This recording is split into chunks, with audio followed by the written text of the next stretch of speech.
El gobierno de Estados Unidos evalúa implementar medidas más duras contra el régimen de Nicolás Maduro. Según la agencia Bloomberg, las alternativas incluyen una colaboración temporal con Rusia para facilitar la salida del dictador e incrementar la presión sobre Cuba. A pesar de que la crisis en la que Venezuela se encuentra sumida continúa profundizándose con cada día, el régimen de Nicolás Maduro sigue con el control del país caribeño. Y según consignó la agencia Bloomberg, esto ha llevado a que el gobierno de Estados Unidos comience a considerar nuevas estrategias para acelerar la caída del dictador.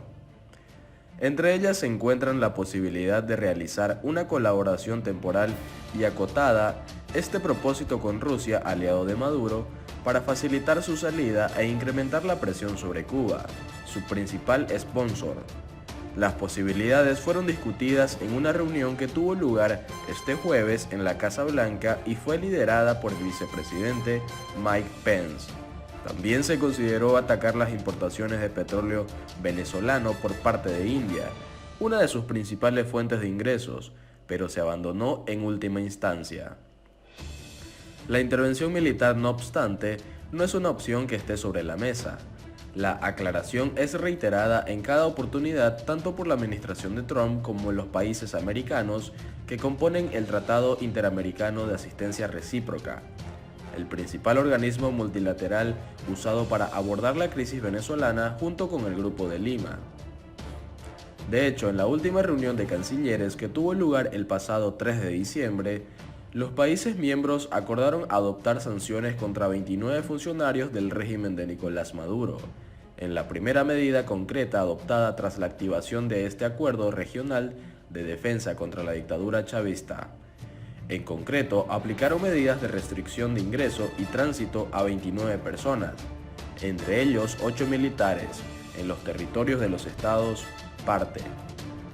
Además, encargaron a la red operacional del TIAR que fije los parámetros y condiciones para las futuras inclusiones y eventuales retiradas de personas y entidades de esta lista negra. También pidieron explorar mecanismos de intercambio de información, buenas prácticas en materia de cooperación y procedimientos sancionatorios con autoridades técnicas de estados que no son parte del TIAR y que han sancionado al régimen de Maduro y su entorno. Los ministros volverán a reunirse en el primer trimestre del 2020. Luego de la partida de John Bolton como asesor de seguridad nacional, su sucesor Robert O'Brien ha estado a cargo de la estrategia respecto de la situación venezolana. Elliot Abrams, el enviado especial del Departamento de Estado para el país caribeño, remarcó que el presidente interino Juan Guaidó sigue siendo el político más popular en Venezuela y Estados Unidos continúa brindándole todo su apoyo a él y a la Asamblea Nacional en sus esfuerzos para recuperar la democracia en el país. No obstante, el artículo consignó la administración de Trump está frustrada ante el hecho de que Maduro continúe en el poder. Por ello, un funcionario norteamericano explicó que el gobierno evalúa un amplio abanico de opciones para implementar lo que dominó posibilidad de que Maduro y Guaidó compartan el poder, o una mediación entre ambos liderada por un tercer actor. En paralelo, los senadores Marco Rubio y Bob Menéndez presentaron este jueves un proyecto de ley para extender hasta el año 2021 un estatuto que permite imponer sanciones a funcionarios del régimen acusados de violaciones a los derechos humanos en Venezuela. Esta legislación es un claro mensaje para Nicolás Maduro y su régimen criminal de que les harán rendir cuentas por sus actos atroces, sostuvo Menéndez del Partido Demócrata. Pero considerando que todos los jerarcas del régimen ya han sido sancionados por Estados Unidos y que nuevas medidas sobre Venezuela afectarían también a la oposición de la administración de Trump, que buscara incrementar la presión sobre los países que hacen negocios con el país, y en paralelo continúan en contacto con miembros del régimen para lograr que cambien de bando. Por otro lado, a Evo Morales y a Maduro les espera la cárcel, dice ministro boliviano. Arturo Murillo, ministro de Gobierno Interior de Bolivia, afirmó que a Evo Morales y a Nicolás Maduro les espera la cárcel por asesinar a mucha gente. El ministro de Gobierno Interior de Bolivia, Arturo Murillo, dijo este viernes que se están dando las condiciones para que el expresidente Evo Morales y su aliado venezolano Nicolás Maduro terminen en una fría cárcel, porque, por mantenerse en el poder, han asesinado a mucha gente.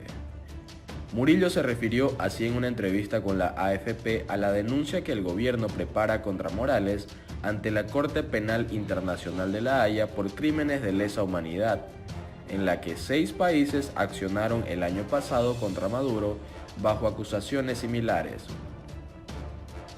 El gobierno transitorio de Bolivia atribuye al exmandatario las 34 muertes registradas en la convulsión social que rodeó su renuncia el 10 de noviembre, después de anular las elecciones que le dieron el triunfo para un cuarto mandato y en las que la OEA halló una manipulación. Creo que se están dando las condiciones para que Nicolás Maduro acompañe a Evo Morales en alguna cárcel en La Haya. Eso se está preparando, dijo Murillo a la AFP. E insistió, Nicolás Maduro va a terminar en una cárcel muy fría junto con Evo Morales, porque por el poder, por dañar a los países, han asesinado a mucha gente.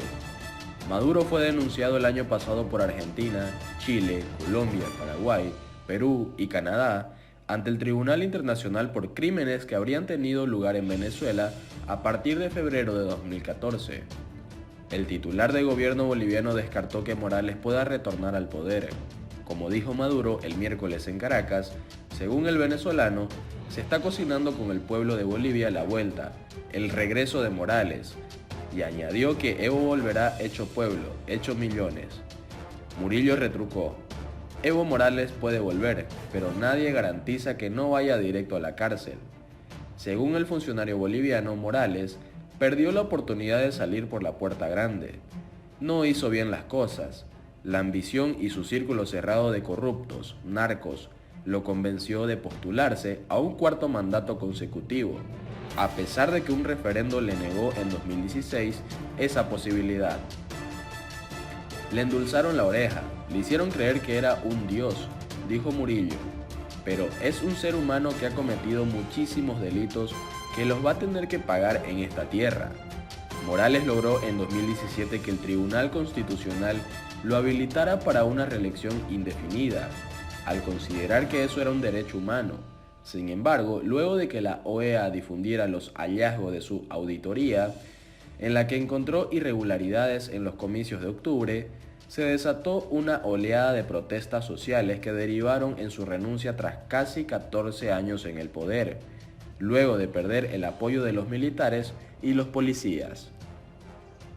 Y por último, el presidente de Haití insta a Maduro a celebrar unas elecciones legítimas. El presidente de Haití, Jovenel Moïse, instó a su homólogo venezolano Nicolás Maduro a celebrar unas elecciones legítimas, como condición para volver a apoyar a su gobierno, que hasta hace muy poco tiempo era un estrecho aliado de Puerto Príncipe. En una entrevista con EFE en el Palacio Nacional de Haití, Moïse explicó que decidió retirar su apoyo al régimen de Maduro, porque las elecciones de Venezuela de 2018 no fueron legítimas, según constataron observadores internacionales y observadores venezolanos.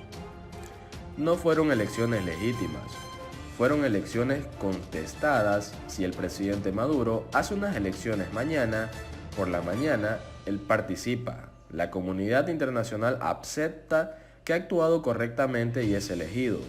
Yo seré el primero en felicitar al señor Maduro de nuevo. Mi decisión es una decisión de un jefe de Estado responsable, dijo Moïse. El mandatario haitiano explicó que tomó la decisión teniendo en cuenta que su país es miembro de la Organización de Estados Americanos y ese organismo, que fue observador en los comicios de 2018, decía que las elecciones no eran creíbles. Dije que apoyo al pueblo venezolano, pero estoy eliminando mi apoyo al régimen del presidente Maduro, reiteró el presidente haitiano, que él mismo enfrenta desde el pasado de septiembre una oleada de protestas exigiendo su dimisión. Desde el pasado enero, Haití reconoce a Juan Guaidó como presidente de Venezuela y también se ha sumado activamente al Tratado Interamericano de Asistencia Recíproca, el compromiso de defensa mutua entre naciones de la OEA ante ataques armados que ha activado Estados Unidos para presionar a Maduro. Haití era hasta el año pasado un estrecho aliado de Venezuela y uno de los países beneficiarios del programa Petrocaribe, por medio del cual Caracas suministraba petróleo en condiciones ventajosas a los países de las Antillas.